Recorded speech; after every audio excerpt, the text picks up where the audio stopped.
All right, let's talk about the season. You know, your preseason Sun Belt Player of the Year, and you got off to a slow start. Were those two things maybe you're putting too much pressure on you to begin the season? How that, you know, why do you think you started the way that you did?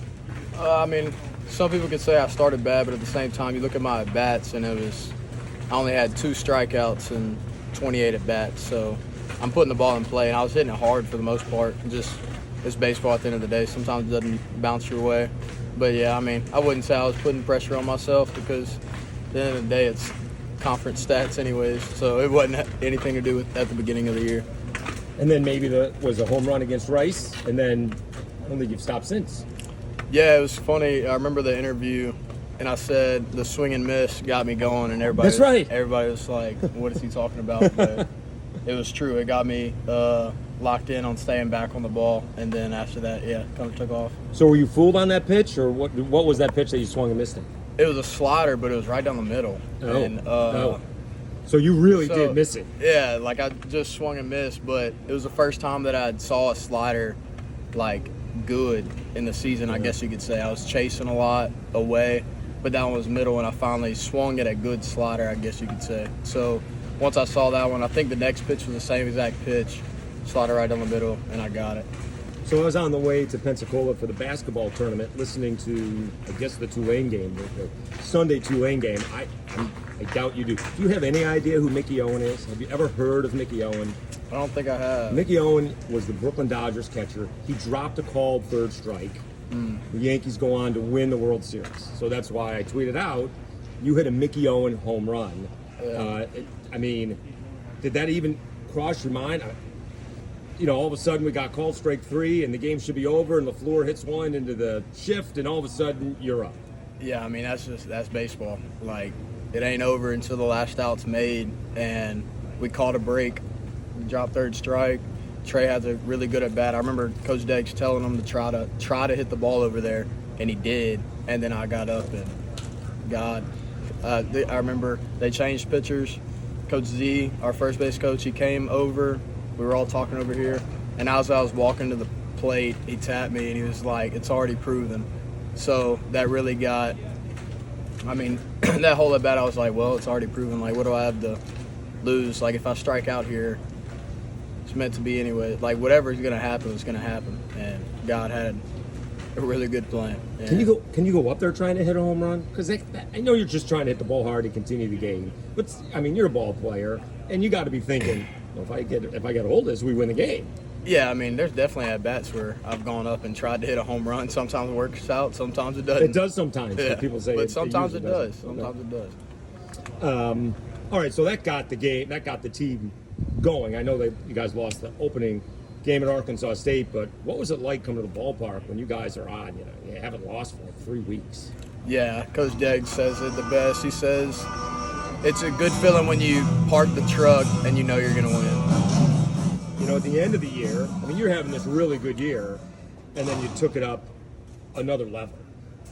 Coming back from the high school championships, listening to Jay Walker, you guys hadn't done a thing against Southern Miss, and even Jay Walker's like, I ain't pitching to Debo. I don't care what base is open, I'm not pitching to Debo. And again, you hit a 3-run home run, and for some reason the next day they pitched to you, and I know you guys didn't win that game, but you got one, through the hole up the middle. What's it like when you are that locked in? And baseball is different than the other sports, although not college compared to others, but you do play multiple times a week. What's it like when you are that locked in, playing 3 times in a weekend and sometimes 5 times a week? Yeah, I mean, I'd like to play every day. Coach Deggs says that all the time. He's like, I wish we could just play every day, because once you get going, you get going. Like you said, like when you're hot, and it's just a confidence boost, I'd say. It's enjoyable to show up and knowing that you're going to do good because you have that confidence. And then you kept on doing it. I mean, Coastal, Troy, South Alabama. I mean, were you ever, that can't be disrespected or anything like that. Finally, South Alabama walked you, then they didn't, and then you still got them. I mean, somewhere along the way, you got to be expected. All right, they're not going to pitch to me. And then that would, to me, would be the sign of respect. Yeah, it's definitely a sign of respect. But, a lot of the times it just so happened I was 0 for 3, And so, I mean, I'd pitch to myself too if I was 0 for 3. But see, I do it the other way. I would say you're due. If you haven't done anything Yeah. yet, and now there's guys on base, I ain't pitching to you. Yeah, I mean, I don't care if third base is open. I ain't pitching to you. yeah, there's 2 ways to go about it, definitely. There's 2 perspectives. But, yeah, I mean, at the end of the day, I still got to get a hit. It's still baseball. It's still hard. But, yeah, I mean, it felt good to come through in those moments. And then you did end up being, Sun Belt Player of the Year. There were, plenty of guys, right? Well, I think somebody was leading the nation in RBIs. Banks Tolley, which is, a great name. A great name. He had a phenomenal season. But the best player on the best team usually wins those awards, and that's you. What was it like to win that award? Yeah, I'm definitely grateful to win that award. I know there hadn't been a lot of people here win it, and so definitely it felt really good to get that award, especially like you were talking about at the beginning about preseason. You get preseason, and then sometimes that player doesn't do what he was quote unquote supposed to do. So I mean, yeah, it felt good to live up to it, I guess you could say. And then you mentioned, I probably should go back and look, how many teams went into the last weekend 0-2, but knowing they had a regional, and I was kind of pointing out the weak out of conference schedule all year, but you guys had really accomplished what you needed to do. Yet, how disappointing was it to do what happened last weekend in Montgomery? Yeah, I mean, you always want to win that tournament. Freshman year, we won that tournament. It was the best feeling ever. Getting a dog pile, you're going to the tournament. Like Coach Deck said this weekend, he was like, the only team that knows for a fact they're going to a regional is the team that wins the conference tournament. So, I mean, yeah, we dropped the ball that weekend, but we could make up for it, I guess you could say, this weekend. How humbling of an experience is that? Oh, yes. I mean, it's definitely humbling. You think you're on top of the world, regular season champs, nobody can beat you, all this stuff, and then you get got twice by 2 really good ball clubs. But, yeah, I mean, you just dropped the ball. It's definitely a humbling experience. Now heading to College Station, the Aggies, one of the best teams in the nation. Texas, a long, history of, championships back in the day, and you played them last year. And Grambling, what kind of challenges does the College Station regional present?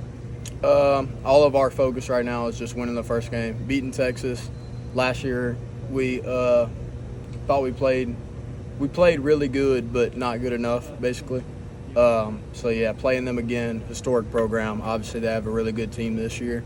So yeah, we just got to go in, play our game, and just let it fly. So I know that's where your main focus is, but obviously, shortly thereafter, the draft is coming up. Have you given any thought to that? Playing this season, playing pro ball, like you said, wanting to play every day. You will be, right? You'll be playing like 6 days a week or so. Short season ball. All of a sudden, you could go from, 60 games or so to be playing, maybe, 50 games depending on when you get there. What's it mean to you to have that shot to go pro wherever you're drafted? Yeah, I mean, it's been my dream since a little kid. You can't stop now because I mean that's what I've always wanted to do. So I'm grateful for the opportunity to get that shot and expecting to get that shot and just go play ball, go have fun. And yet, going from college to pro ball, minor league ball to the big leagues is so different compared to football and basketball, where they are shipped right to the big leagues, basically. And it is having been on that ride, it is not easy. Basically, the minor leagues are there for you to fail. They want you to fail in places like Altoona and Fredericksburg, so you don't fail in the big leagues. And so how do you keep your confidence when you had that this year to begin with? And like you said, the hits weren't falling, but you kept your confidence. So, but now you're around your brothers, right? And you're going to be playing with a bunch of strangers that you may or may not know from, travel ball. Yeah, I mean, I feel like I'll make new friends, bond with those people, and just grind throughout the minor leagues with them. It's like I was fortunate enough to go to the Cape this summer, and I mean that's 6 days a week. If it rains out, you're playing 7 days a week, so it's a grind. I've met some really good buddies that are playing all over the country, and we always talked about it. We're like, I'm glad we got this opportunity in the Cape because it's a grind in the Cape. You're playing every day against really good competition, and it's basically minor league ball. You're playing every day and you're grinding it through. So I'm glad I got to grind it out this summer to give me a foreshadowing of what's to come. And what size are you? How tall and how much do you weigh? 5'9", 170 on a good day. See, on a good day, I would be low. You want to be higher. Right. What do you think you're underestimated because of your size? I think I have been, but I think I've proven a lot of people wrong, but at the same time proven a lot of people right, like former coaches, parents, all that kind of deal. Yeah, but it could definitely, people definitely could still think I'm too small to do whatever. But even seeing that, right, the stats, they still, you're still 5'9", 170 in the box, and you got guys who are 6'3", 6'4 throwing at you, and yet you turn on their fastball like it's nothing. Do you still think you're underestimated, even with people looking at the stats? Because, again, there's not a lot of guys. There are some, right? There are the Dustin Pedroias and the Jose Altuve, and probably bigger than Altuve. But, there's not a lot of guys your size. Yeah, I mean, I think the respect's coming as I keep playing. Whether they do or not, it doesn't matter, in my opinion. But, yeah, I mean, people are going to think whatever they want regardless of what you say or do, so it doesn't really matter.